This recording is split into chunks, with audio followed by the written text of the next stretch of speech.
Manjunath sir. Hi, good Uh, afternoon. Good afternoon, sir.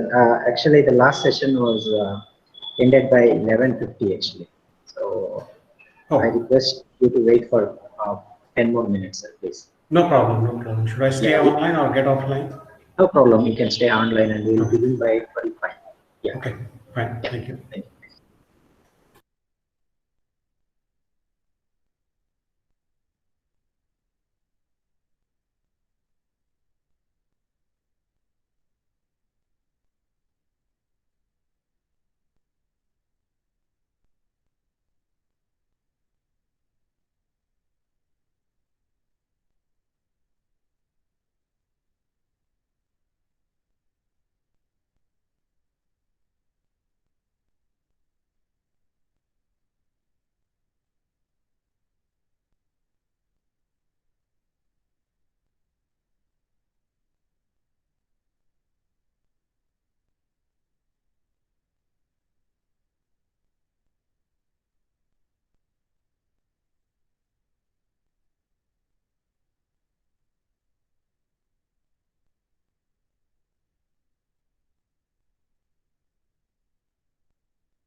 Hello, Manjunath sir.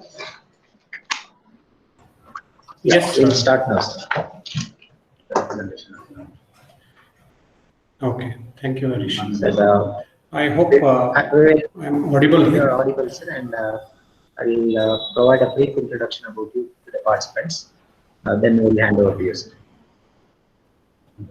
Yeah, I have that as a slide in my presentation, so I'll take it up when it comes to that. Is it okay? Can you see our slides, sir? Now? Yeah, I can Yeah, see yeah. your slide, but what I'm saying is Yeah. that introductory slide, I have it in my deck.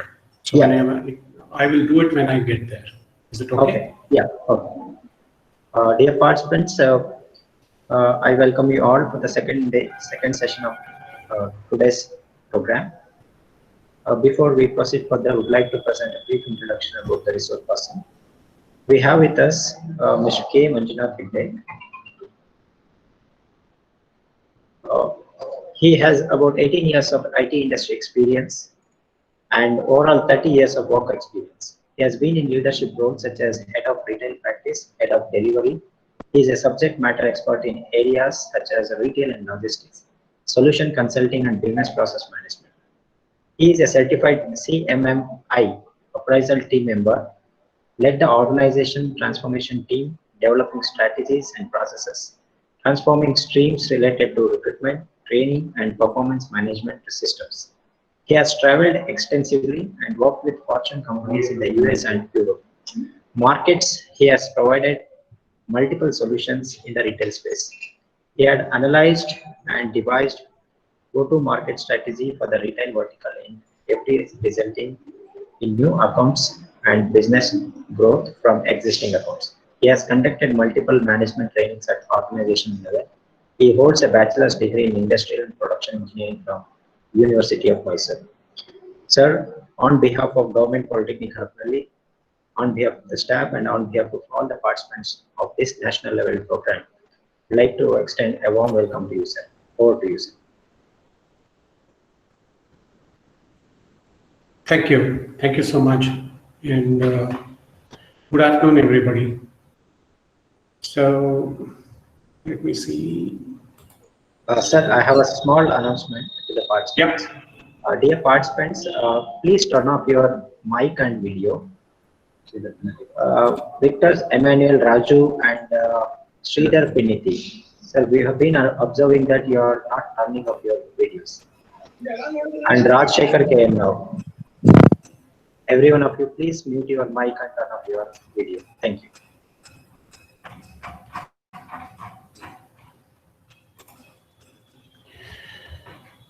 Okay, I hope you're all able to see my screen.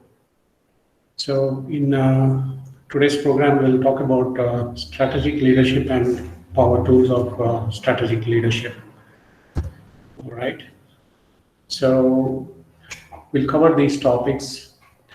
I will use the leadership theories and styles just as a preamble to the main thing. And then in the end, you can see there's a small activity that I've put up, but it's an activity that's not on the session. Probably you guys could take it up later. I've just listed out what needs to be done for that particular activity.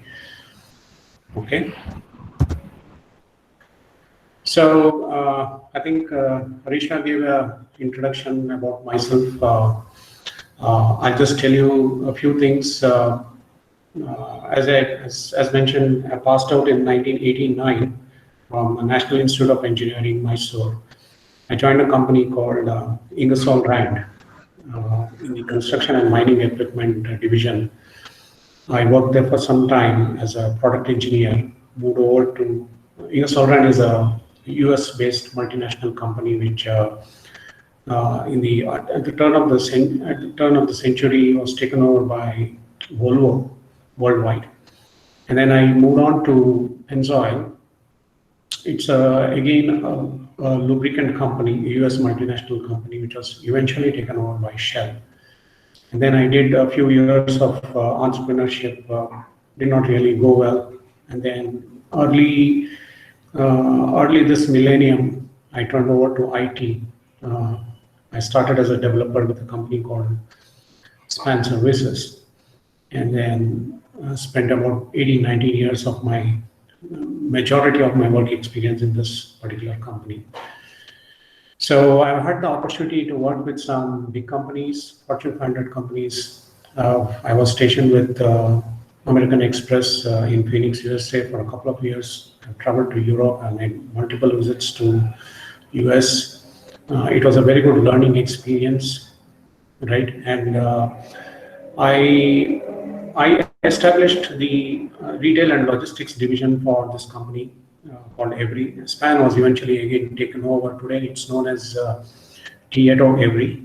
I don't know, it's my stars or my fortune or whatever you call, but whichever company I've worked with have been taken over. So I really don't know whether to call it as a dubious plus point, or I don't know what to say, but that's what it has been. So I established the retail and logistics division for Every, Tieto Every, and I provided a lot of solution consulting. So that's a brief intro about me. And of course, on the personal side, I'm married and I have a kid. Okay, I'll use this as a icebreaker for this particular session. I'll put down certain popular quotes from great leaders. The first one is from Ralph Waldo Emerson, who's an American essayist. He says, "Do not follow where the path may lead.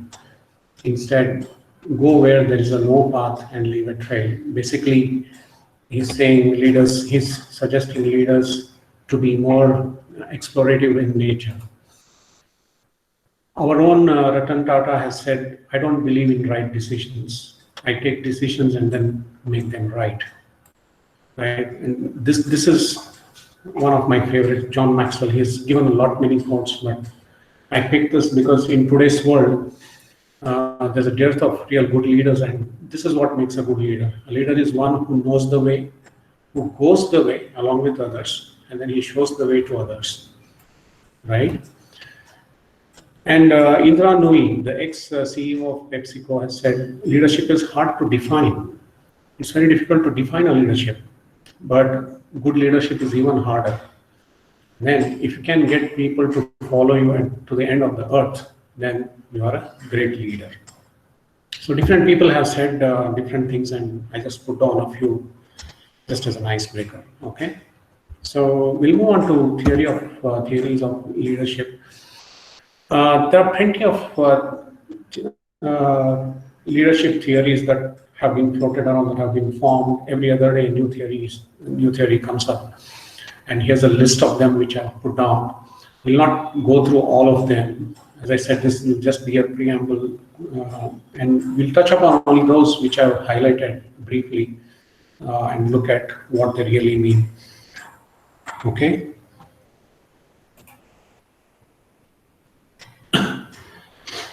And other than this, if you look at, there are certain existing theories, but in today's world, there have been certain new theories that have also come up.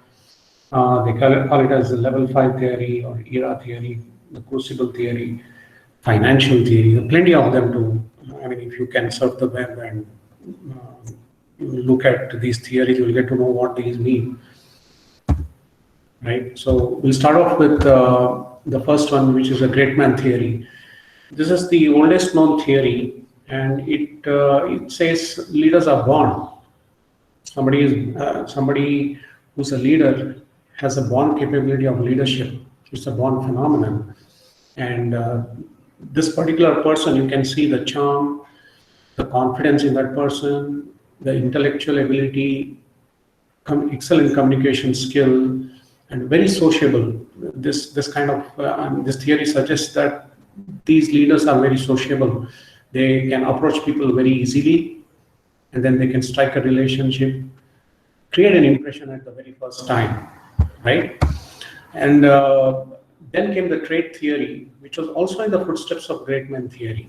It also believed that leaders were born, but it also included other aspects, other traits of a leader, other than what was defined by great men, like the accountability factor, the sense of responsibility, and the innovative things they bring in, the perspective of innovation, creativity. And actually this theory, they did a lot of research, and it supported the significance of personal trait in leadership. But in the end, it never really was successful in giving a conclusive list of traits for a particular leader. Okay.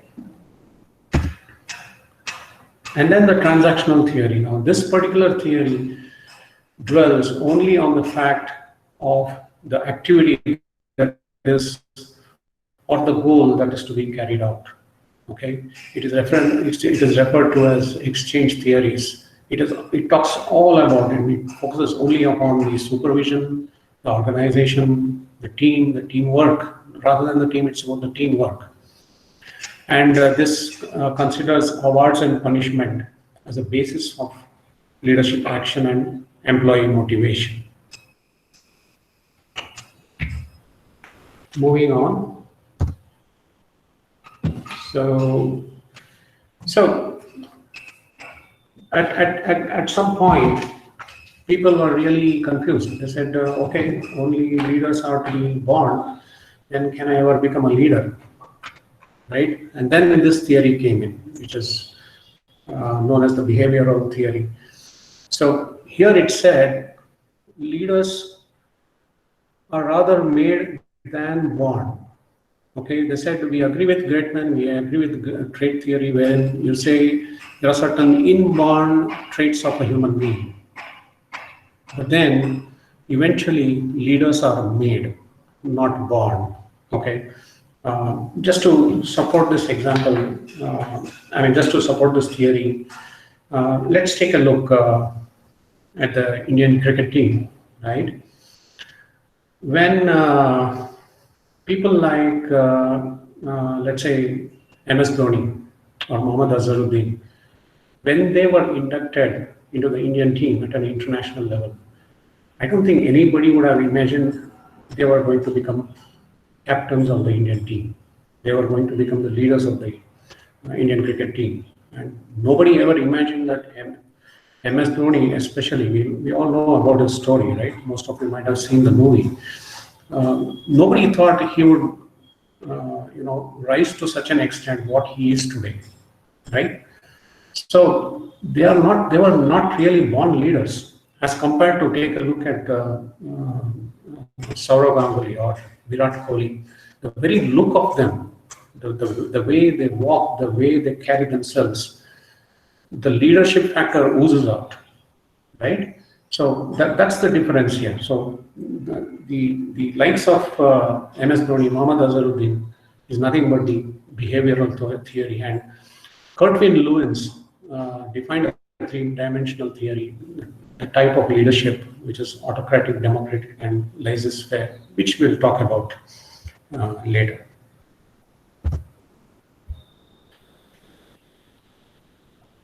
And then we have the transformational theory, which talks about basically the relationship between the leader and people around him.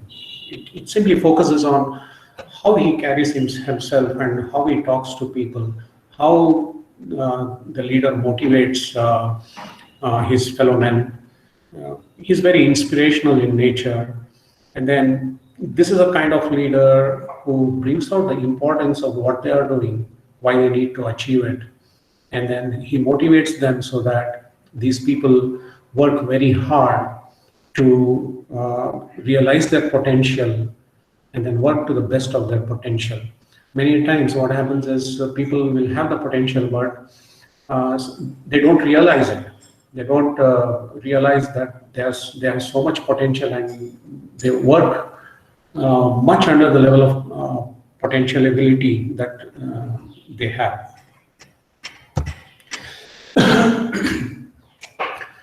And this is the most important theory, situational theory, which in today's world is very apt, and most of them follow this theory. This was put forth by Paul Hersey and Ken Blanchard. And this focuses on two major factors: the kind of leadership that you use based on the situation, and the maturity level of your team members or the people around you. As a leader, you have certain followers with you. So it talks about what kind of maturity levels are there and what is your leadership style that you use based on a particular situation. So here it talks about the various variables that you need to account for while on the way to carrying out your leadership or on the way to achieving your goals or a particular activity. And the most important thing is there is no one leadership which is better than the other. It doesn't say that this particular leadership is best suited. No, it's all about situation. It's all about the set of variables. It's all about the people around you. It talks about. Okay.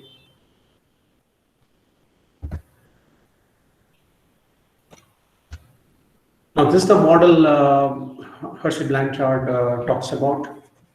Okay, and it encourages flexibility in the leadership style based on what kind of situation you have.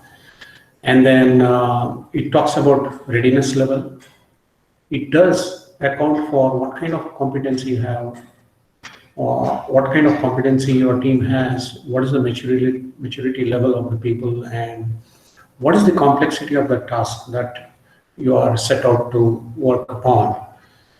And an important aspect of this theory is it says there's a life cycle theory, there's a life cycle for this particular type of leadership theory. We'll quickly see what it is. And readiness is about the ability of the person and willingness to work on that particular activity. Ability is knowledge, experience, and skill level. And willingness is the motivation and commitment to contribute, right? So we'll go into this life cycle quickly. So it moves in 4 quadrants. In the first quadrant is about the follower readiness, which is low ability, low willingness. And what kind of leadership style you need here? It's directive, which means the focus is on the task. And there's a limited relationship behavior that needs to be followed, right? And for a period of time, it moves into the second quadrant, where the readiness level is low to moderate, which means low ability, high willingness, right? Now the people have gained some sort of confidence, and here you get into a supportive mode of leadership style. So the task importance is still there, but now you increase your relationship behavior in this particular quadrant. And then you move into the next quadrant, where the maturity builds on and the ability of people to work improves, but the willingness drops. And I'll come to that as to why with an example.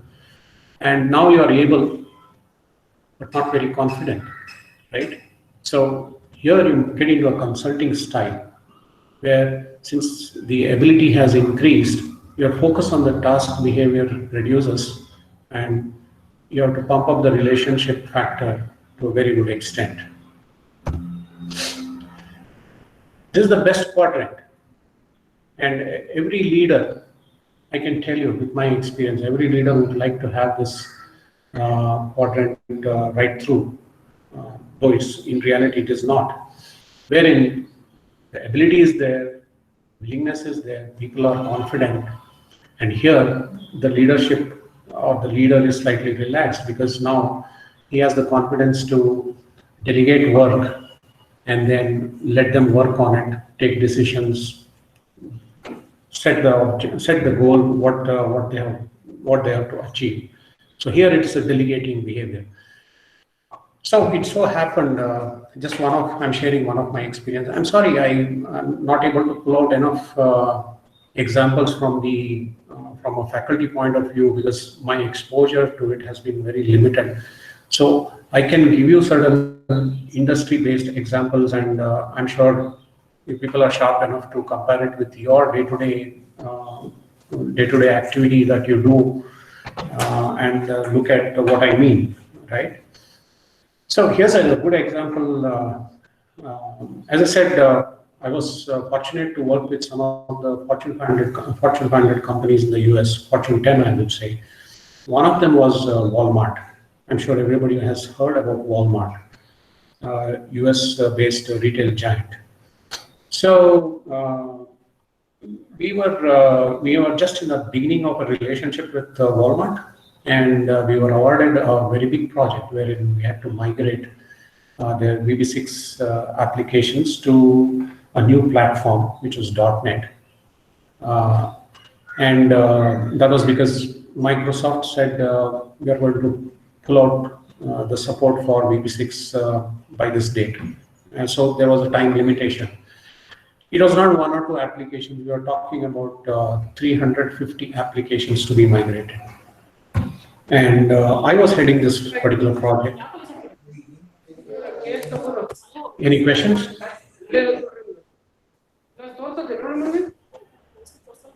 Okay. So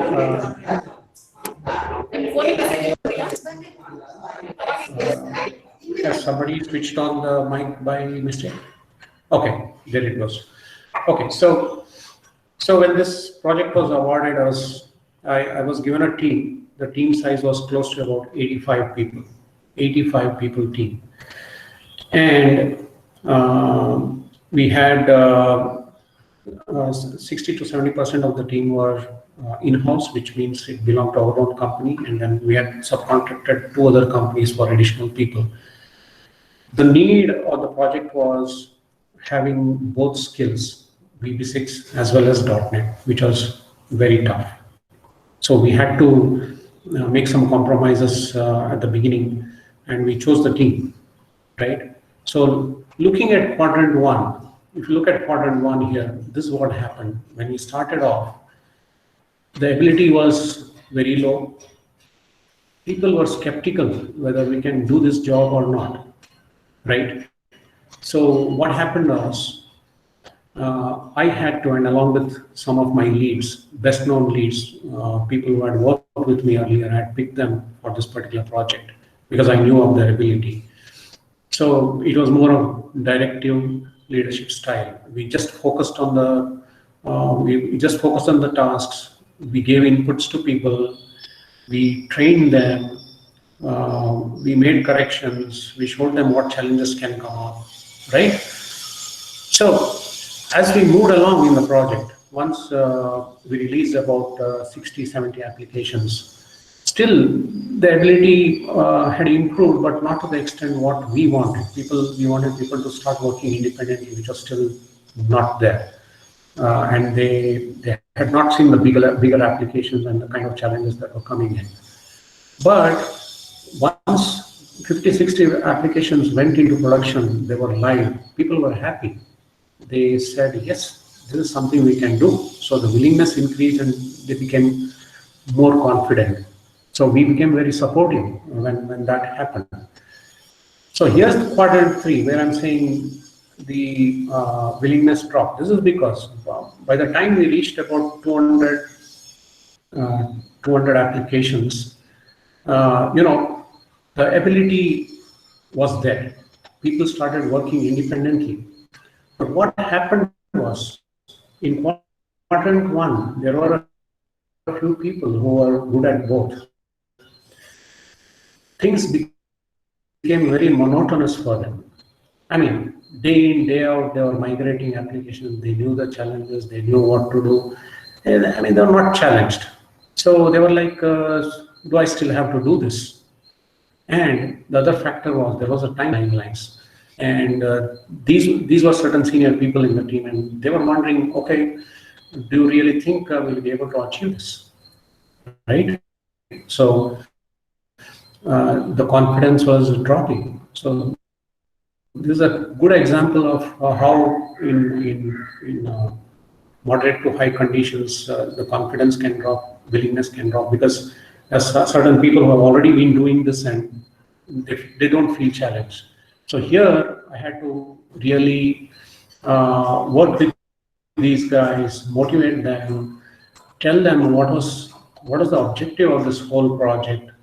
first project from Walmart. This could lead us to many more projects, and how it would help them also to improve in the coming years.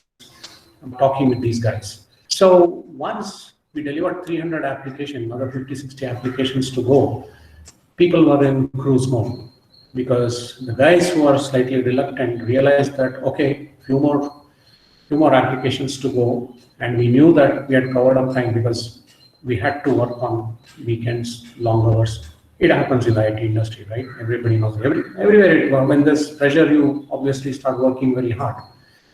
So this is how it moved into the fourth quadrant, and my job was easy. And by the time I reached the fourth quadrant, I made these leads responsible. They were leading the status reports, discussion with clients, and I was only part of it, observing them, because I also wanted them to improve. So that's how this particular leadership model works, and you can use this to compare with your condition and your situation in the faculty side, and see how you can apply it. Okay. Any questions so far? All right. So next we will talk about leadership style. Okay.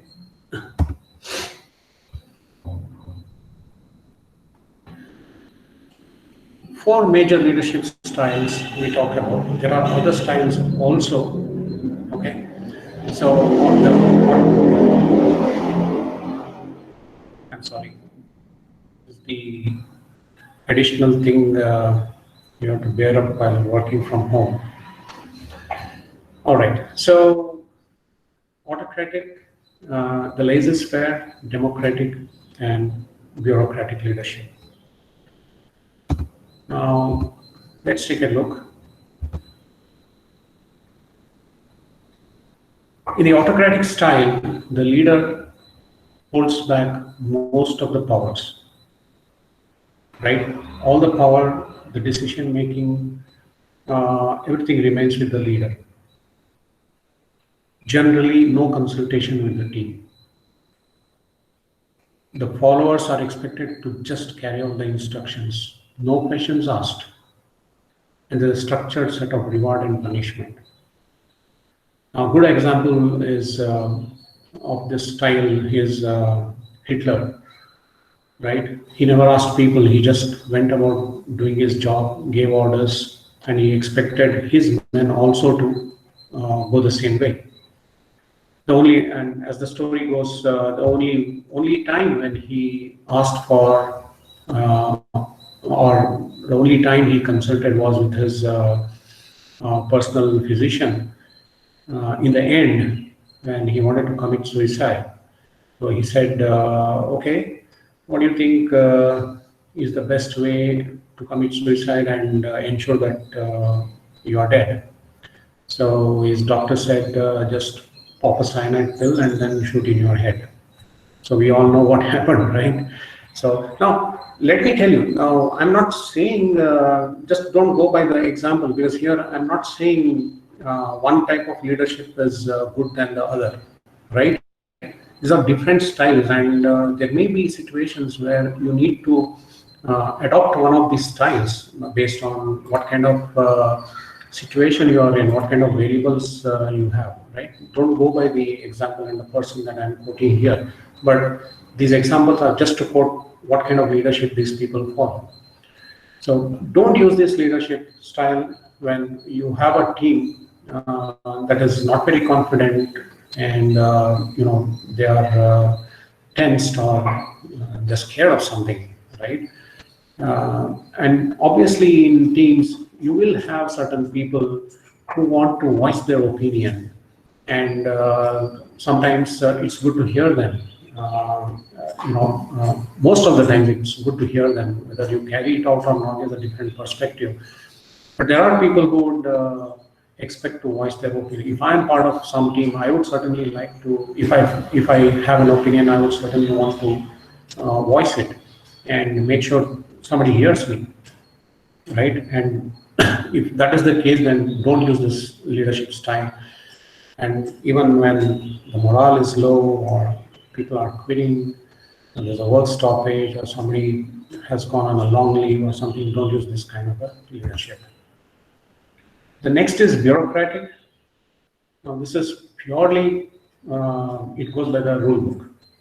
In the service industry, they take the phone calls, they go by the playbooks, right? It's something like this.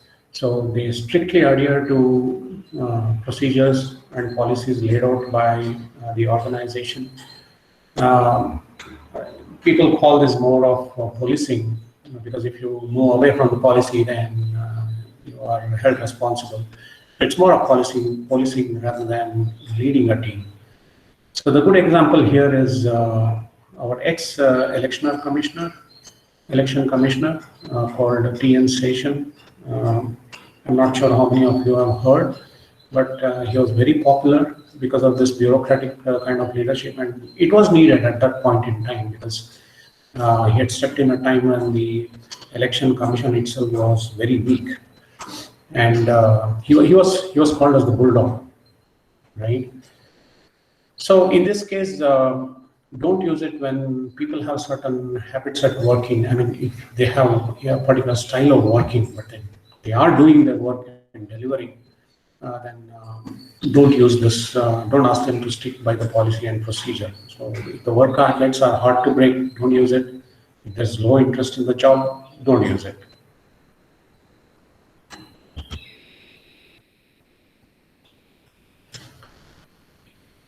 So next is the laissez-faire style of leadership. It's known as the hands-off style, with no direction given or very little direction given. All people do is hand over the goals and objectives, what needs to be achieved, and people take off. And the followers are given maximum authority. They make their own decisions, set their own sub-goals, define their own resolution. A classic example of this is Warren Buffett, right? But don't use it when people are not responsible. If people are not responsible and you don't get any information from the team members, or there's no chance to give a regular feedback, or most of the times when in the absence of a leader, you depute somebody and this person is not willing to take decision or is not able to take things forward. If you have such kind of followers, don't use this.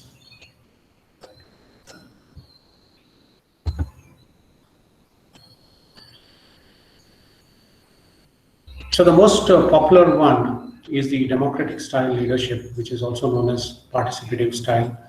Here, you encourage everyone to be part of discussions, everyone to be part of what's happening on the team, what's happening on the activity side, and you involve people for decision making, not just only a few people. Involve most of them in decision making. Keep people informed about what's happening around, and you share the responsibilities and make them responsible for certain smaller tasks. So Indra Nooyi was very popular for this, but in my opinion, there's one leader who was really democratic. He always, or rather I would say, people around him talked and he always remained silent. Can you make any guesses? Anybody? Any guesses whom I am talking about? No? Okay, I'm talking about our ex-Prime Minister, Mr. Manmohan Singh. Just to be on the lighter side, okay? All right, so don't use this when you don't have enough time to take inputs from people, right? You don't have enough time to take inputs from people, or when there are certain critical tasks really critical tasks which you cannot make mistakes upon. So when such is the situation, don't use the democratic style. Okay.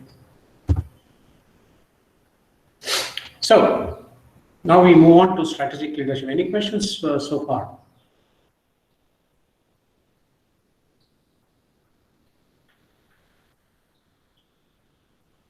All right, we are left with another 50 minutes, I guess. I'll try to cover it up within this time. Okay, now we move on to strategic leadership.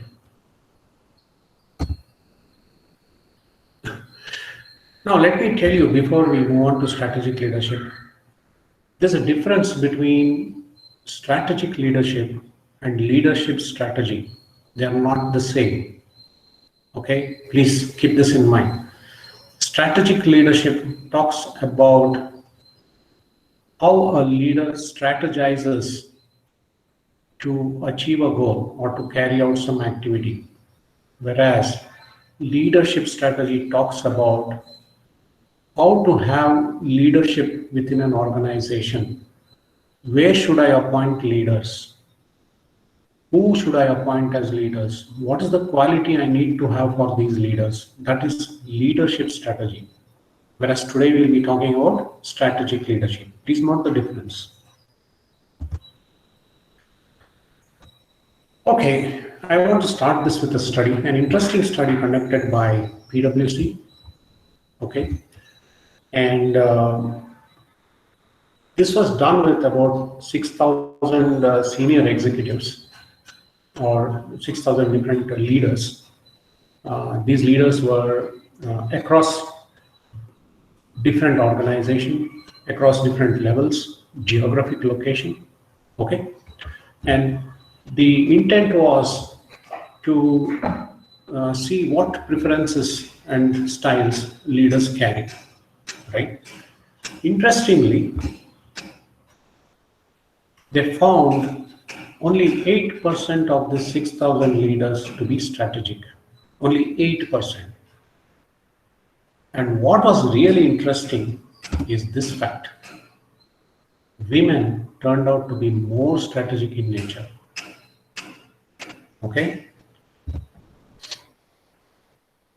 They also noticed the maximum number of people within this 8% were on the other side of 45, beyond the age of 45. So it directly points to two things. One is maturity, one is experience. Okay? They all had a common trait. They were able to question certain aspects or some prevailing views. They were able to question them. But when they did that, nobody got offended. They did not provoke people. They did not invite criticism. Okay? So such was the kind of communication skills they had. They were able to look at big picture. They were able to depict a small picture simultaneously. There's no confusion. They were very clear about it. Right? And when they decided on a particular path, they traversed the path. And when it went wrong, it was found that these leaders, these strategic leaders, were able to easily shift over to another path. Why? They might have already thought about what could go wrong and what to do at that point in time. That's all about strategic leadership, right? And most importantly, look at this. They deployed all styles of leadership. They deployed all styles of leadership.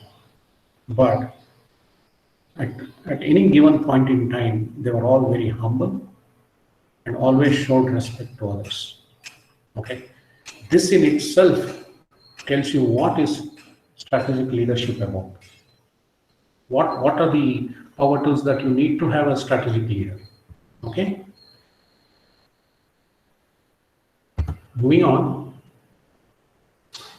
What is the importance? What is the importance of strategic leadership?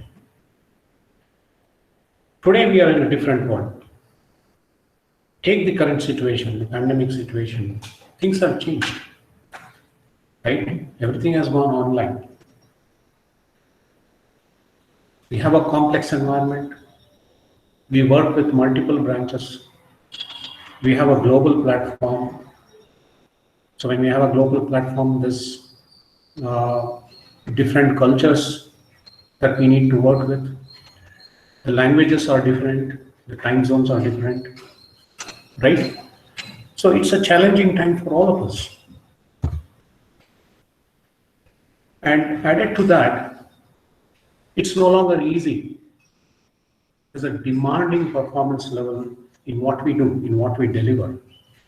I still remember my American Express days when we had somebody from the customer side. Whenever he gave us a task and we went back to him and said, this is the estimation, so when do you want to work on it and what do you think would be the delivery date? He would come back and say, I wanted it yesterday. He always used to say that.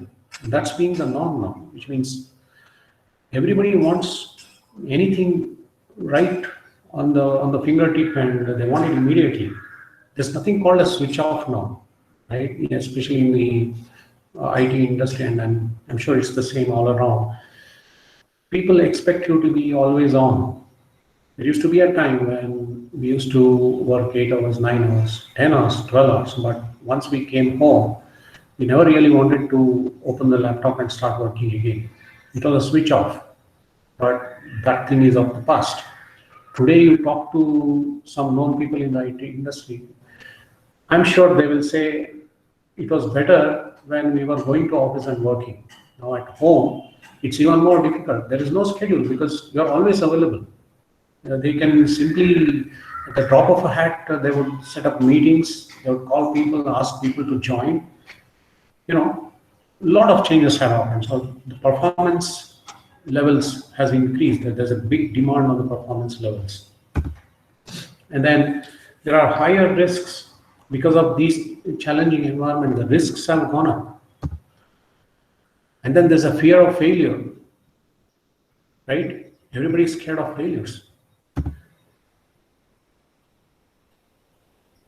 But when, as a strategic leader, as a strategic thinker, if you think through all these things, then as a strategic leader, you can decide how you want to carry out your task. What is the style you need to adapt to carry out this particular activity?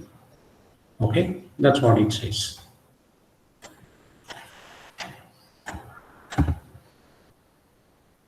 Some key principles on strategic leadership. We'll look at them one by one.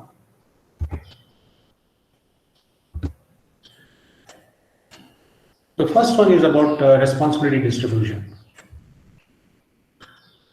It's important to give responsibility to others. As a leader, give responsibility to your followers, to your team members.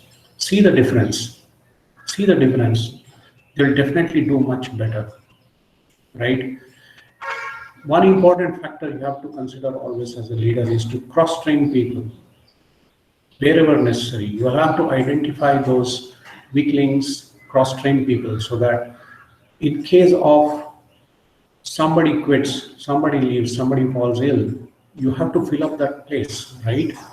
So if you don't have anybody, then you are stuck. Cross-training is an important aspect. Give people the power to decide.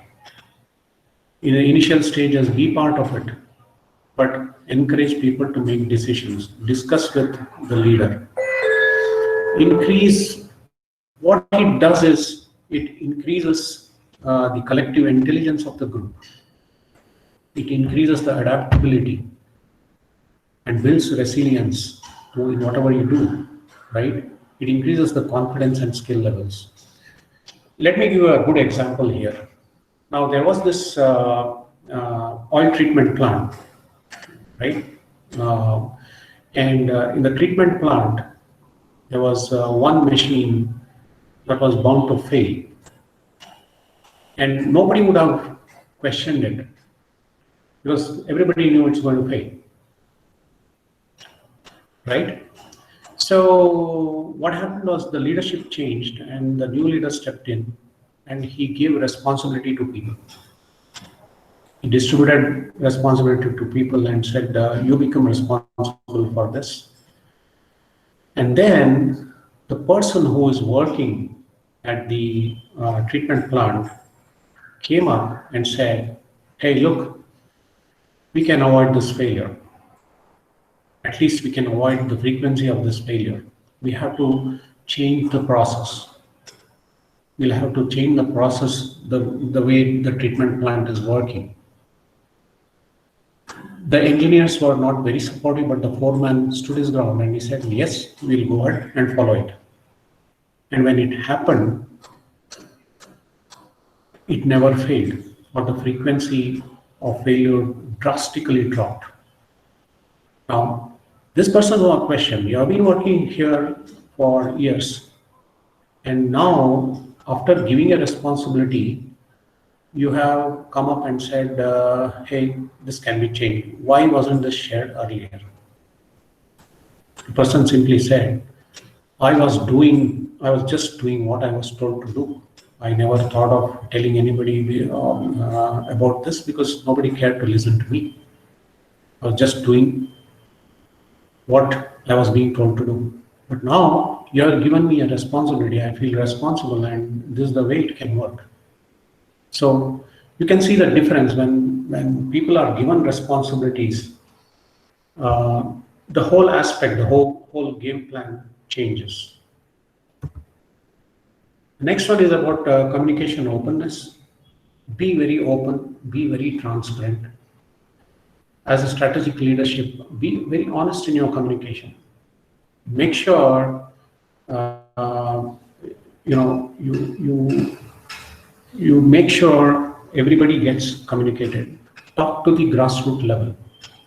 See, this communication problem started very early, in the sense we all know that the management theories, everything was based on the military. The military was, they were very organized, they were very hierarchical, and that's how they set the standards for management. I still remember during my college days, if you go to any of these factories, they had a passion for appointing military guys, lieutenant colonels, generals, as part of the HR team or part of their management group, so they could give guidelines and work on them. So in military, it's hierarchical. I mean, at the top level talks to the immediate next level, and then the next level talks to their immediate next level. It goes on like that. There's nowhere in the military theory that the top person talks to the bottommost. So what happens? The same got carried over into the organizations. So when there are multiple levels, then it becomes a Chinese whisper, right? So strategic leadership talks about being honest and open in communication. Talk to the grassroots level, talk to everybody. Now be careful about what you talk. Again, there are two different kinds of information that might come in. One is critical information and one is classified information. Just to substantiate this with an example, I just thought about one possible thing that could happen in your faculty, right? Let's say the exam dates are published. So it's very important, it's very critical that everybody in your department or in the college or wherever, everybody needs to know about this particular information, so that they know that they have to be available during this period in time. Or if somebody is taking off, then it's time to go and tell that, hey, I'm not there. And the person responsible sets up a plan B for the absence, right? Then look at classified information. So in critical information, there's certain information which you need to communicate to everybody. But take a classified information. For example, now one department has received a notification saying, okay, this year you are going to set the paper for the exam. Now, there is no need to tell this information to everybody. So I presume what happens is generally the head of the department or somebody will call the right person who he feels is the right person to do this task, calls him up and says, okay, go ahead and set the paper, right? But then you still need to communicate. You still need to communicate. So at a larger forum, the college, head of the college or whoever might announce saying, hey, this year we have received the opportunity to set papers for 4 different subjects. You need, I mean, the diplomacy that you use, all I'm saying, what I'm trying to say here is when there's a classified information, you use diplomacy to convey this information to everybody, but make sure it gets conveyed, right? Transparency is an important thing because most of the time when there is no transparency, if the leadership or the leader himself is not transparent, then he cannot expect his followers or team members to become transparent, and then all sorts of fudging will happen in the data or the facts that they present. So when you have open communication, when you start talking to people, then you could see opportunities, or you could see something is going wrong, something is going right, which will help you as a strategic leader to make changes accordingly to achieve your objective. Okay.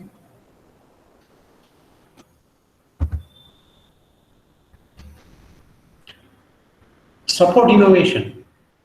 Supporting innovation is an important thing. So when you give people responsibility, you start talking to the lower level, talk to everybody, encourage them to come up with innovation, create multiple paths as a leader, right? Sometimes what happens is the lowest level working person might say, I have an idea, but when he talks to the manager, before the leadership gets to know, the manager might just stifle it. He'll just put it down and then say, no, this will not work. So create multiple paths. How do you do it? Like for example, Google has this this method of supporting innovation. Any person working in Google can write about an innovative idea to the leaders directly. They've organized Google cafes where people come and talk, where people are allowed to discuss. They have different forums. So create paths for people to come up with innovative ideas. When you do that as a strategic leader, it brings out the best of the abilities within your people. And then when you connect, and when this innovation comes from different points, or one innovation could help you look at other parts. Like as I was telling you in the oil treatment plant, that process was later on taken up to look at different processes within the treatment plant and see if they could set right. And they were able to fix 2-3 other processes which were deemed for failures, right? So it helps you to connect. And when an idea is taken and the person is asked to carry it out, it does wonders to the confidence of the person, right? Fail safe. Today, most people, believe me, at least in the IT industry I've seen, they say it's okay to fail. They say it's okay to fail, no problem. But I say it's okay to fail. To what extent? To an extent, I mean, would the same people really talk when there is a failure and they make huge losses? No way. I don't think anybody is going to accept it, right? It's okay to fail. And if you are telling it, you better be open about it and respect it. Respect that. But as a strategic leader, what should one be doing? Say it's okay to fail, but at what stage? At a very early stage, if there are failures, you're okay with it. And this you need to counter using the past learnings, recognize failures and how to recover from them, right? So one more example here is about Honda Motor Company, which had a device failure in their airbags, and they had to call back about 8,000 odd cars. Honda sacked the people who are accountable. So the question was asked, it's okay to fail. They said, yes, it's okay to fail. But the problem was the lack of attention given to this kind of failure at an early stage. If that was caught, then we wouldn't have been in this particular situation, right? So important as a strategic leader to establish weak links. You should have a foresight. What could possibly go wrong? Assess the risk. Come up with mitigation plan or contingency or a plan B, right?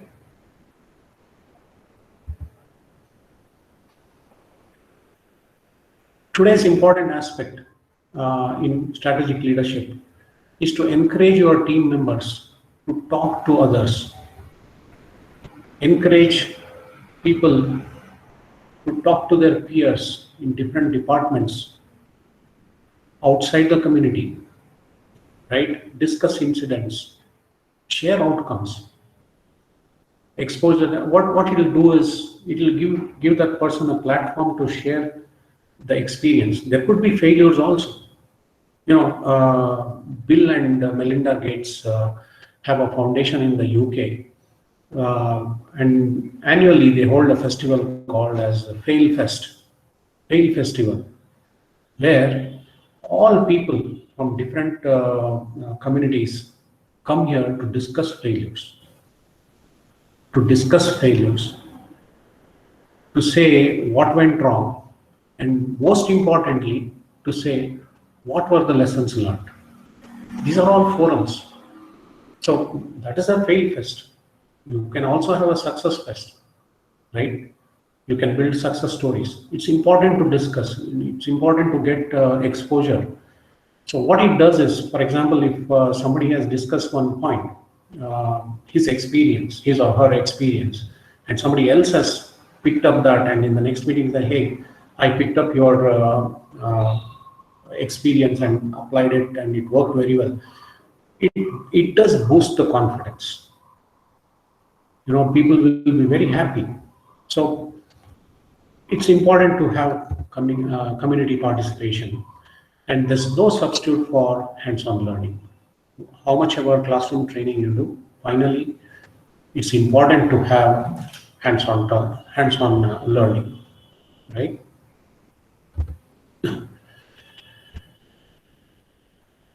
Last but not the least, it's about introspection. Sit back, think about all experience as a strategic leader. Think about your capabilities.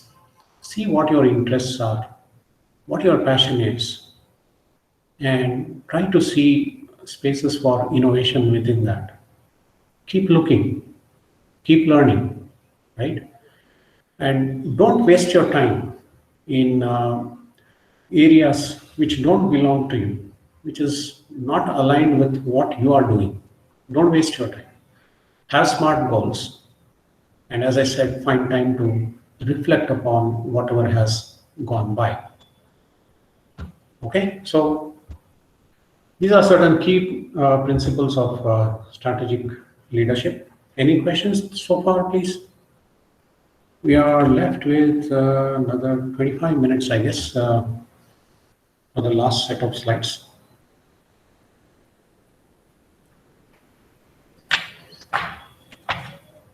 Okay, we'll move on. Personally, I'll be very honest. If Harish is also listening, I would love to do these sessions in person, and it's a whole different experience. And now this is my first experience as online, so I don't know how it is taken, but I'm trying to do my best here. Okay, so you can speak up, or Harish has my email ID. You can drop an email ID you need any sort of help at a later stage. Okay.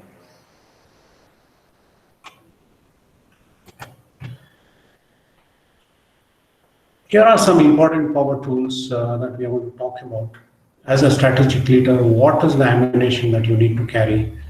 We'll not touch upon conflict resolution and listening. Those are skills and chapters by themselves, which is huge, right? So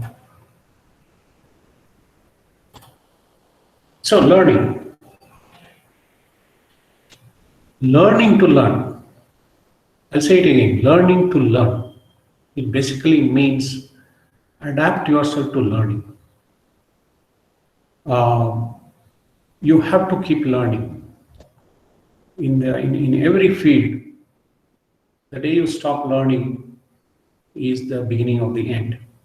So you have to develop this habit of learning to learn. Look at opportunities. It could be an informal opportunity, formal opportunity.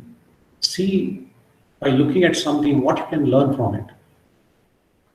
I know that there are a lot of WhatsApp videos which are in circulation. It gives a lot of lessons, learnings. I mean, I get at least 2-3 of them in a week, right? So every opportunity can be a learning opportunity, whether be it success, be it failure. Don't just look at success learning. In fact, failure teaches you more than success. Okay. Participate in webinars, be part of certain good seminars, be part of forums, form a community with a common learning goal. Finally, it says have a growth mindset. Don't have a fixed mindset, have a growth mindset, and keep learning. And at any given point in time, have a mentor. Mentorship is absolutely necessary. And I need not tell you, probably you guys already know, a mentor is chosen by the mentee. It's not the other way around. Okay, a mentor is chosen by the mentee. Somebody cannot come to you and say, this will be your mentor, work with him. No, you can flatly refuse that. You have to pick up your mentor. And again, what mentorship do you need? That's the important question to ask. I'll just give an example. You guys have heard about Pandit Praveen Godkhindi ji. I'm sure most of you would have heard about him. He's actually my guru. I'm a Bansuri player. I learn music from him.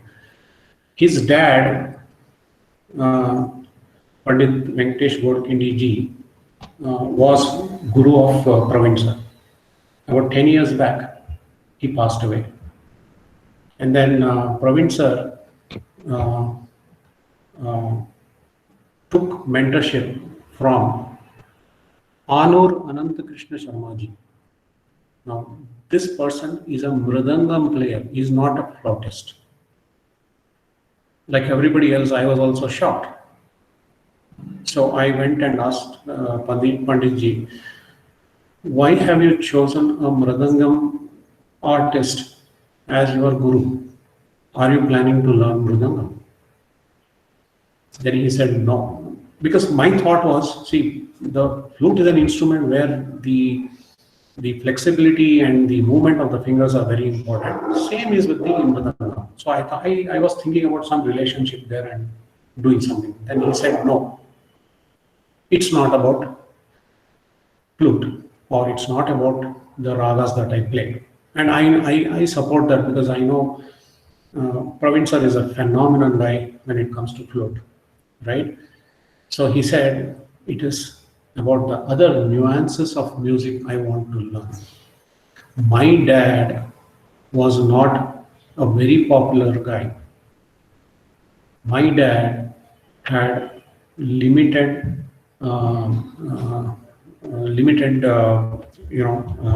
concerts. He was not doing concert all the time. Now I want to learn other aspects of music. It's about how do I prepare myself for a concert. How should I know what I have to play? How do I understand mood of the people in the audience? How should I carry myself in front of the audience? It's a whole set of new learning. It's not about flow. So remember, when you want a mentor, if you are an expert or if you belong to a particular subject matter expertise, don't look for somebody who's there unless you want to learn about the subject. You might want to learn other aspects of in the faculty line that you are. So pick an appropriate person. Okay. Continuous improvement. It's essential that you keep on improving. First thing is you make sure you excel in the area which you are so-called expert with, right?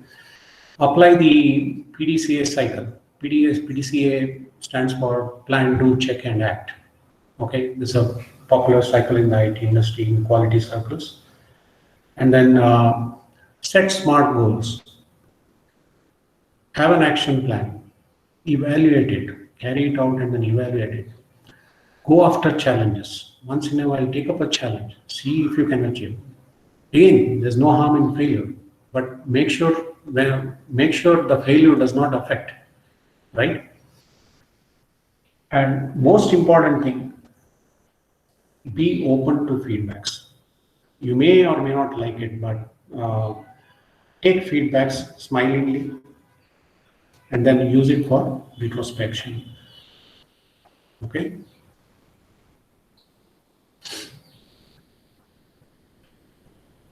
Develop self-awareness. Strategic leaders should develop self-awareness. They should have a quotient, emotional quotient or emotional intelligence. It's very important. When you say something, say it with an intent. Don't put a sad face and say, good job done to your team members. It means nothing. And if the other person is smart, he'll take it otherwise. You might have really meant it, So express yourself. Open your eyes. Get that big feeling on your face and say, hey, great job done. Fantastic. Right?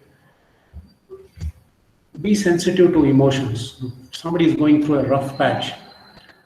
Empathize or sympathize with them. There's a difference between sympathize and empathize, right? Empathize is having gone through that phase, okay?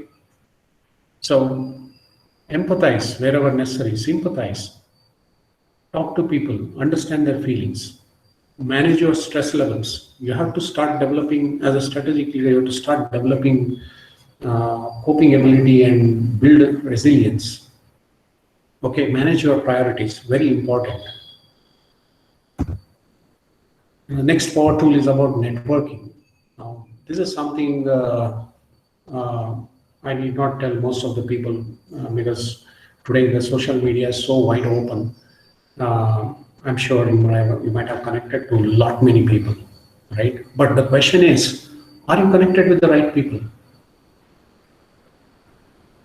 It's not about what you know. It's about whom you know. That makes a difference. Okay? Make sure you connect with the right people. Other connections are needed. Okay, friends, relatives, whatever.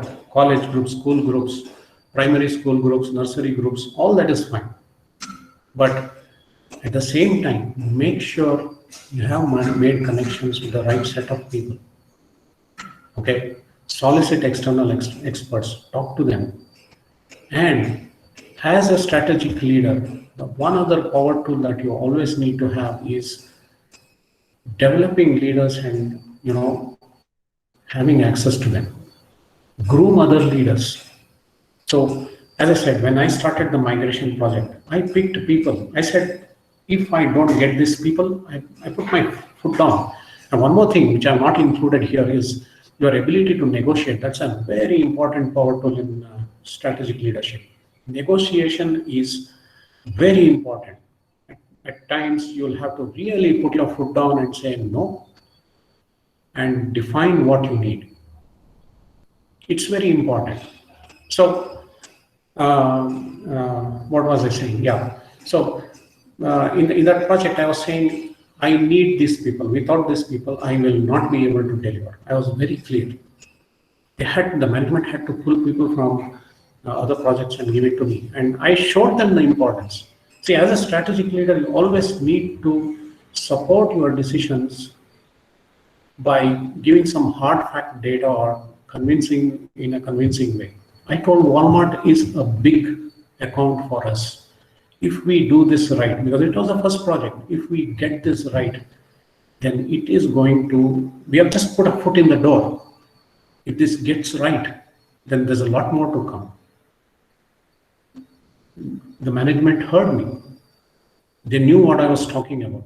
And I had my own set of people whom I had developed as good leaders. So it's important to groom leaders so that at an appropriate time, you can pull these people to work alongside you.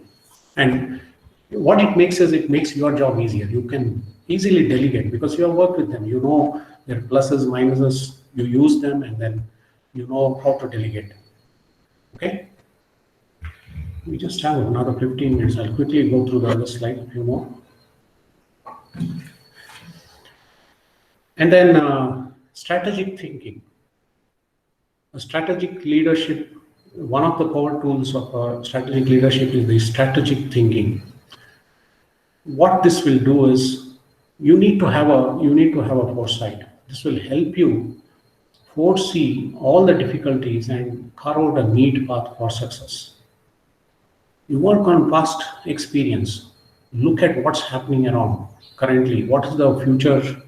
Ask the right set of questions. Analyze. Have focused goals. Right? Be very, very clear in defining what goals you want to achieve, what activities, how do you go about that. Right? So it is known that once you have a strategic thought process, you make better decisions. By being supportive on the decisions that you make, you reflect upon your decisions. Strategic thinkers are better leaders and they bring more value to an organization. They develop more thinkers on the same lines. Okay. And then decision making.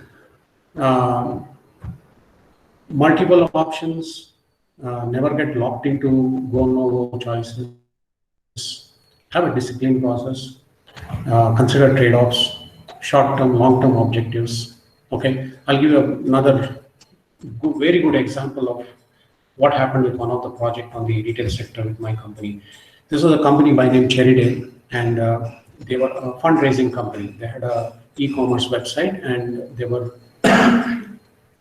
raising fund for schools, colleges, in some way or the other. So they came up with this new application. The project with about 14, 15 people was, the effort was 14, 15 people working for 2.5 years. But this customer said, I need it in 3 months. Tell me about it. 2.5, 3 years project in 3 months time. Impossible. I put my foot down and said, no, I cannot do it. Then my CEO in the US was a good friend of this guy. He said, at any cost, we have to take this up because I have promised him. Now it's my CEO who is talking. I said, if it's about delivering it in 3 months, I cannot deliver it. And then luckily, I was traveling during that time and in the US, and I visited this customer along with my CEO. Imagine my CEO sitting next to me. I am there and the customer is in the front. You know, I was literally sandwiched. And we started talking, saying, okay, what's the product about? And he explained me the feature. He told me everything. And I told him, what makes you think we can deliver this in 3 months' time? I said, it's not easy. Because my CEO was sitting there. I can't say impossible, I will not do it. Right? The next moment he say, you are impossible, you get out. Right? So it's a catch-22 situation. So I said, okay, what is the importance? Why do you need it in 3 months' time? Please tell me that. What is so important? Then he said, in the next 3 months, there is an event that is going to happen. Okay, and I need to be ready for that event. My stakes, my job is at stake. I have to deliver in 3 months' time. I asked him, okay, when is the next event? He said it's after after that it will take another 2 months before the next event happens. Now I said, now you are talking. Okay, now you tell me. See, why I'm saying is, I'm not getting locked in here, right? I'm trying to see how I can balance out between delivering and not delivering. Okay, and I'm also considering the trade-off, because the next question I asked was, I said, okay, if you are delivering in 3 months' time, tell me what are the features that you require for this. Then he gave me a list of features, right? He gave me a list of features. Within that, I said, help me split this. What you need on the screen, where people need to look at the screen, and the other set, which can be done on the back end, which can be manual also. So it further reduced. And then you see, now I'm slowly planning for the short-term and long-term objectives. And then I said, 2 months down the line, what is the additional feature you require? Like this, I went on questioning him, and then I came up with a whole list of features that he had given with timelines. And then I said, what we can do is, we'll come up with a MVP, minimum viable product, for this first event that you have. And then from there on, we will slowly start building up. He thought it was a very good idea. And then we went ahead and signed the project. We delivered it. So decision making is very important. Don't rush down to decision. Don't get influenced. You know, many people will say, my CEO was like, yeah, why can't we deliver? We have to do it. So you have to be, again, when you make a decision, when you give a decision, you should support it. You should support it with facts. It's very important. Okay. All right. That's about it. I think I managed to finish within time. Before we get on to the activity, any questions, please?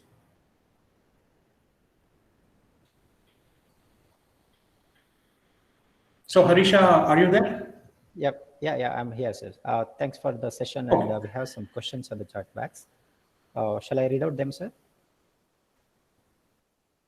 Hello? Sir, can you hear me?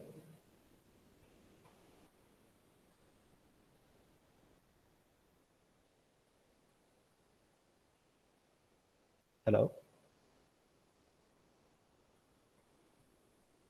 Manjunath, sir?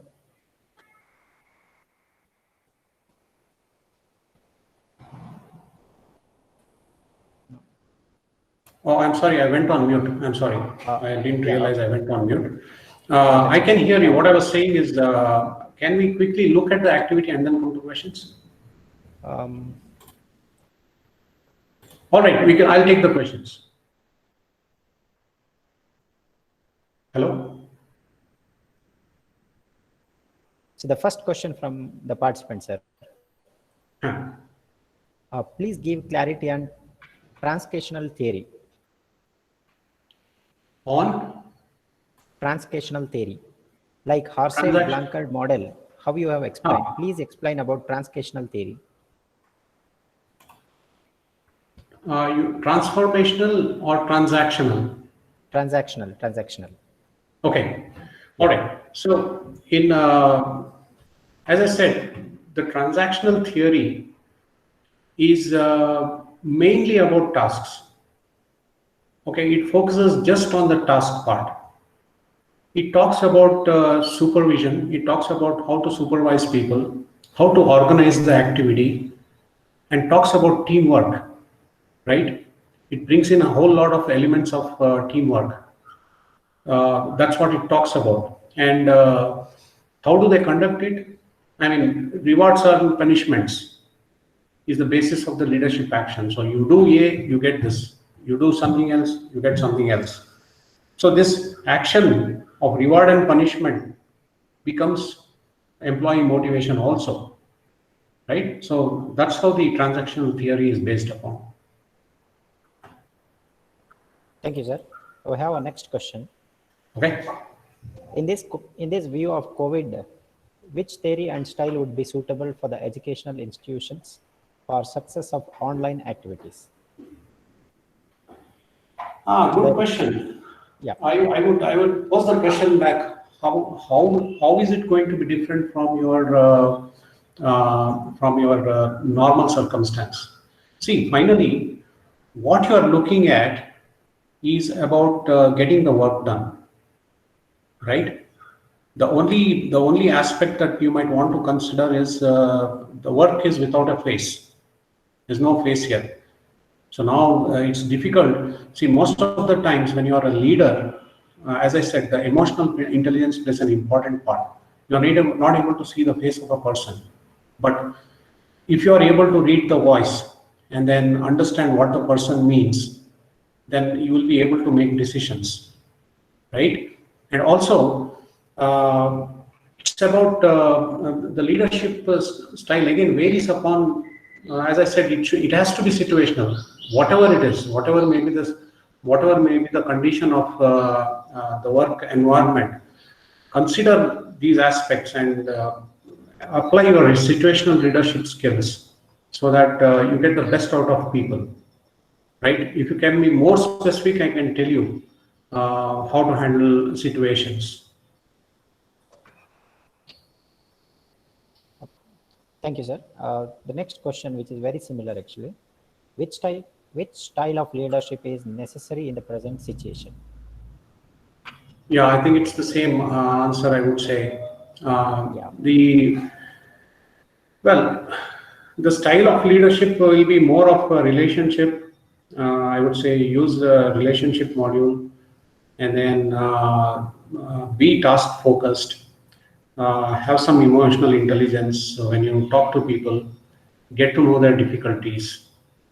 So use it how you want, and the objective should be driving people, keeping them motivated. The motivational factor plays an important role in these days because people are at different paces, work under different conditions, right? Keep the motivation on. Thank you, sir. Next question. When there are multiple failures in a research work, then how a leader should react? Also, if he is in a key position, then how to proceed? I'm sorry, I didn't get the second part. Can you repeat the question? I'll repeat it. Yeah. Yeah, I'll repeat again. When there are multiple failures in a research work, then how a leader should react? That is the first part. Mm-hmm. Also, if he is in a key position, then how to proceed? Yeah. So we have spoken about a lot of, people have spoken a lot about failures, right? The first thing you should always do is look back and find the lessons learned out of failures. Now, any leader, the most important thing he or she should do is whenever there's a failure, don't start crying on it. Find out where it went wrong. Find out what needs to be corrected, or what if this had been corrected would have gone right. Use that as a learning. So in the next step that you perform, apply the same thing. Go with past experience. Having foresight, as I said, is an important factor. Having a foresight is an important factor. You have to foresee, think strategically and see, question yourself, talk to people, talk to the right people, take them into confidence and see this is what needs to be done. Then you will get ideas and you will get the resolutions. So that will help you form strategies to avoid failures, number one. Number two, look at the risks. Okay. And if you see there's a risk of failure, develop a contingency plan. right? Develop a contingency plan, develop a mitigation plan. Mitigation basically says about how to reduce the impact on the failure, right? Have a plan B in place. See, if this fails, what else can I do? So that foresight becomes very important. And if there are already failures, use that to learn from them. Thank you, sir. The next question. Kindly share the real-time challenges for the leaders in teaching fraternity in this modern world, which is driven with technology, and how to deal with them. This is this is where I was telling you. I thought about a lot of examples in the management side or the faculty side leadership, but since I don't belong to that domain, it was very difficult for me to come up with examples. It will be nice if you can consider the examples that I gave during the course of my presentation and relate it to your work area, because I don't really have a right thought on that. But however, if there are situations that you are coming across, how to deal with, and perhaps that is where I can pitch in and help you guys. I'm not saying I can make a decision, but I can definitely help you guys think in the right way. Sorry for interruption, Manjunath Hegde sir. This is the question asked by myself. That is Apramaya sir from Bangalore, sir.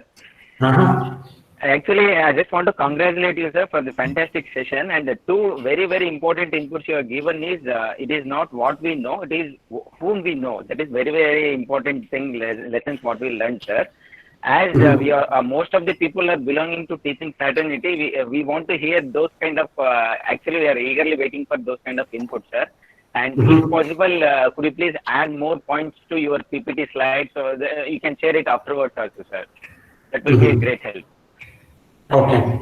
And in time, the real-time examples what you have given is fantastic, sir. Actually, you have quoted the example of Sri Praveen Godbinde, sir.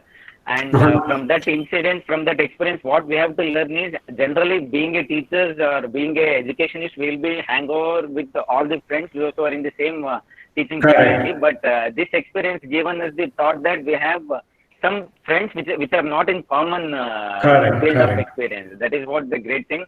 And to mention, actually, I'm living in the same area, sir. That is Oskerelli, Saptagiri Road, where sir is living. If possible, in future, if you are coming to meet him, kindly give information, sir. We'll meet in the future also. Welcome, sir. Yeah, thank you. That's nice to hear.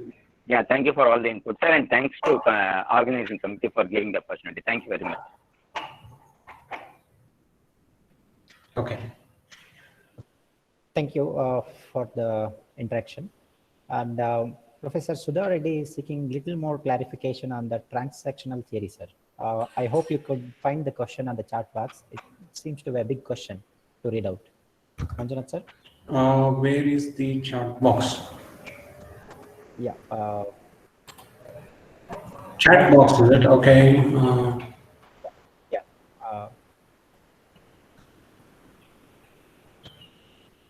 You want Sudha Reddy. Okay. I heard that 3 egos will be there, both for leader and follower. Transactional meet.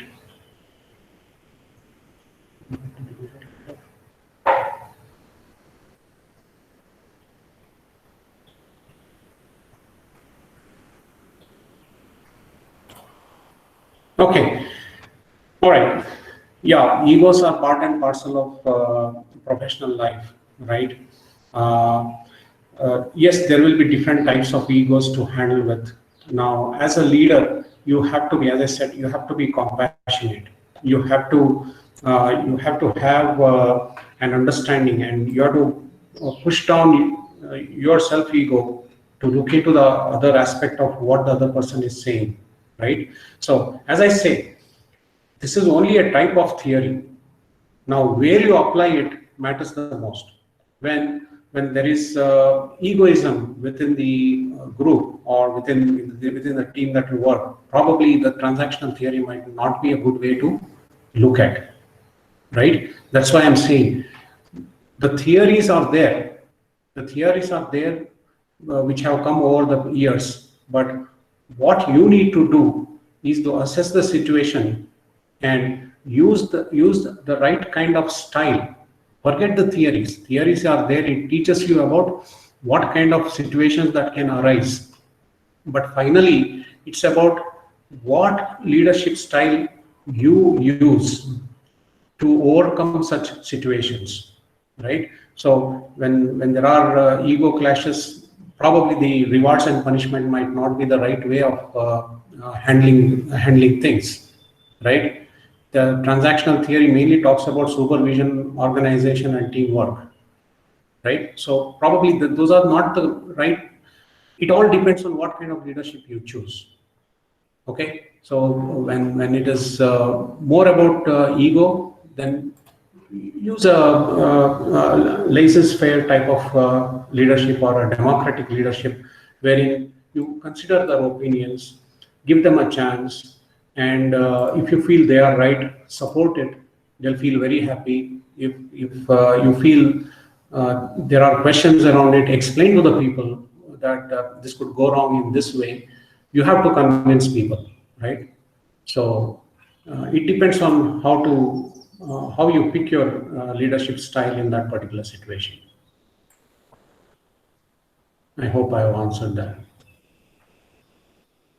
Oh, thank you, sir. Dear participants, any more questions from your side?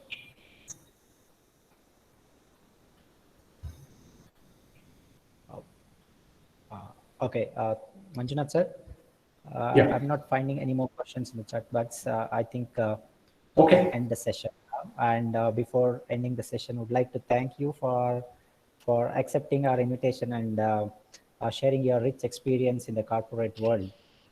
We in the academics have a different perception. However, the theories and the practical examples you shared with us, especially the two important aspects like strategic leadership and some of the power tools, I hope will be very useful to our participants in the near future.